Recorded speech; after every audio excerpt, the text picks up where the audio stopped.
welcome to today's episode of Tomorrow's Leader, where we dive deep on all things leader related to leading yourself and leading others. I'm John Laredo, your host today and always. If you caught my last episode, you realized and heard that I have a book out. I'm sorry, I'm going to do this plug for a little bit because I'm excited about it. If you haven't gotten a chance, check it out. Tomorrow's Leader, How the Best Leaders Get Better in a Fast-Changing World, is now available on Amazon. Immediate download or pre-order, and you will get your hardcover book as soon as they are available in, well, it depends on when you listen to this. It may already be available. Okay, enough about that. Let me get into today's topic. This is a great topic that I know applies to 95% of leaders out there. And you've all seen this. If you've been on a team, you've seen this. If you've been not even in a formal leadership role, you will know what I'm talking about when I share this story or this example. And it has to do with a team or an organization that has somebody in that organization that is a disruptor. And I'm not talking about in a positive way, because there is positive disruption, but I'm talking about somebody that is actually bringing the organization down. Maybe they are just an egomaniac. Maybe they are prima donna. Maybe they are just a cancer in the organization. And we all have been in organizations where there is one person that tends to bring that place down. Now, here's what I will challenge you as a leader with, is when you are the leader or you have been in that situation as a leader, and sometimes you might bring in somebody who's super talented and they're very able to get results, but it's not what they do, it's how they do it. Maybe they go about it in the wrong way. So I'll give you an example. Years ago, I remember bringing into the organization somebody who was very, very talented, very great track record, very much of a doer, and I love people like that. But this person, when I brought them into the organization, I realized pretty quickly that it was really all about them. And it was not about helping other people. It was not about the team. This person really was about himself and wanted to rise up and climb the ladder. And not just because of his own results, but in light of other people's lack of results. And what happened was this person, what I was drawn to with this person was their ability to get results. I felt we had a really good connection. When they came into the organization, they came in because I had shared really clearly what the vision is, and they wanted to be a part of that. But somewhere along the line, they thought that their way to be a part of that vision was by their own singular, stellar performance. And part of that personality style was they needed a lot of recognition and a tremendous amount of, spotlight and the attention and feeling important and accomplishments and everything like that, which is great. But here's the problem. What I did, and the title of this is, Are You Leading versus Letting? I was not leading this individual. Somewhere along the line, I let this person continue to be who they were, despite the fact that I knew that they were having a negative impact on the overall organization. They were doing very well, but in the process of that, they were stepping on people, bumping into people, pulling people down, breaking up teamwork and collaboration, creating drama, creating negativity, creating this sense of an unsafe environment. And here's the really bad part about it. I knew it. I could see it. And somewhere in my mind, I made the decision that this person's results were high enough that there was some leeway to allow that to happen. And I actually wanted some level of, competitiveness, or I wanted that person to really drive everybody else. But the way that they were doing it was totally destructive to the organization. Now, you see this on sports teams. You see players that come in and they are a great player, but they end up breaking apart the team because of either their ego or their attitude or their mindset or whatever it is. And ultimately, there's a difference. It's not just the team that gets great players on the team or one great player.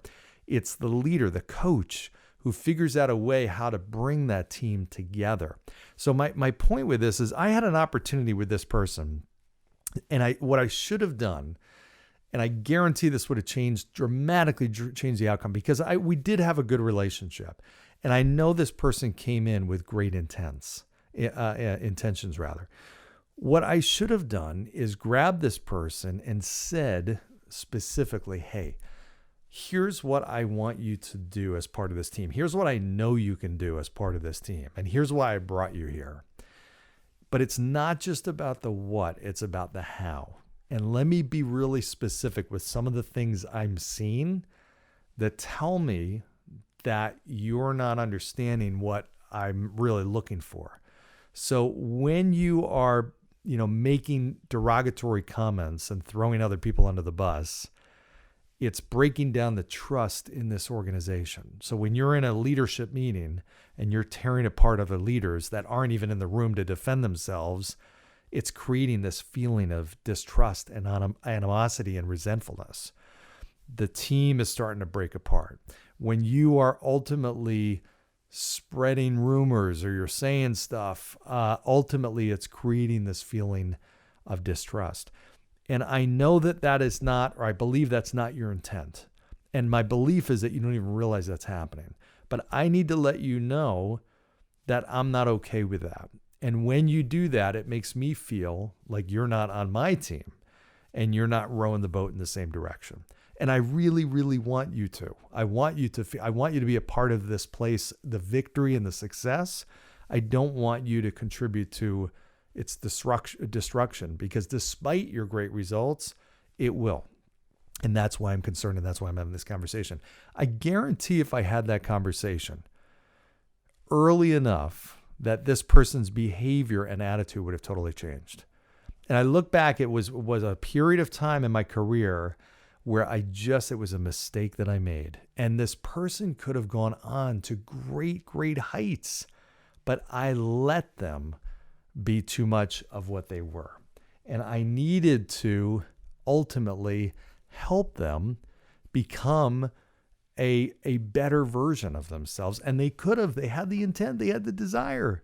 They ultimately just lacked direction and leadership from me. That's on me. Okay. It's a little bit on them, but it's on me as a leader because I didn't address it. I see coaches of sports teams, parents. How many times do you see where there's a prima donna on the team? And why does the coach not do something? Why, when they say, I've dealt with coaches that say, if you don't show up to practice, you're not playing in the game. Okay. Which I think is great. Listen, you're part of the team. You're showing up to practices. But then when so-and-so, who's a star player, decides not to show up, they still play. Okay, why? Now, if it's different if you said, hey, listen, if you are an A player, I'm okay with you skipping practice, but you didn't. And as a coach, you're turning a blind eye and losing respect of the team and losing respect of the parents when you have a player who's not abiding by the philosophies or the principles of the team and the guidelines and everything that you've said. Why not address it? Why not pull that person aside? So I find that more times than not, it's not a leader's inability or a lack of knowing of how to address it or what to say. Sometimes it is, but it's a choice of not doing it. It's just easier not to say anything. Let me just let it be. Maybe it'll self-correct. Maybe this person will kind of wake up and realize the destruction that they're causing. Maybe their teammates will say something to them. It'll get through them. Guess what? Not going to happen. You are the leader. It is your responsibility to do that. So my call to action for you from today's podcast is just, you know what I'm talking about. You know that person that you need, and it might be a kid. It might be your son or daughter. There's a conversation that needs to take place. Let them know how you feel. Let them know and point out specific observations. Hey, I've got to bring this to your attention. When you said this on that call, here's what that did. Here's how it made other people feel. I don't think you intended that, but here's the ripple effect of what you just did or said. And I don't think that you're out to not be in alignment and not row the boat in the same direction, but that makes me feel like you were, and you are, whether you realize it or not. And I need you to be on board. I want you to be part of the success here. Have that conversation. Okay. You know what I'm talking about. There's somebody that's popping in your mind as a result of this podcast. And listen, reach out to me. I'm more than happy to go through it. I'll role play it with you. Believe me, I've needed that. I've had different experiences. I will tell you, there was another example of somebody who was coming in constantly. I used to run these leadership book clubs, and he would come in constantly late to this leadership book club. And it used to aggravate me so much because he was one of my top, or was my top leader at the time. And I remember pulling him in. I was really frustrated after one of these. And I said, you know what? I said, what you are doing is completely disrespectful. But more importantly, it's sending a message to everybody else that it's okay to come in late. And it sends a message to them that you think this is a waste of time. Now, if you do think it's a waste of time, I need you to tell me. I don't think you do, but your actions are communicating or sending that message. And his look on his face was, wow, I had no idea. And I truly don't think he did have any idea. But had I not had that conversation, and he did a total about face, and he was an absolute supporter and advocate, and he was a dynamite leader and has gone on to significant success. But I don't think if I had not had that conversation, he never would have realized it. He just didn't know. He didn't realize it.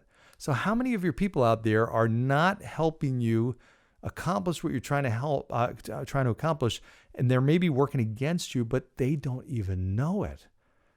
That's the problem. Have the conversation.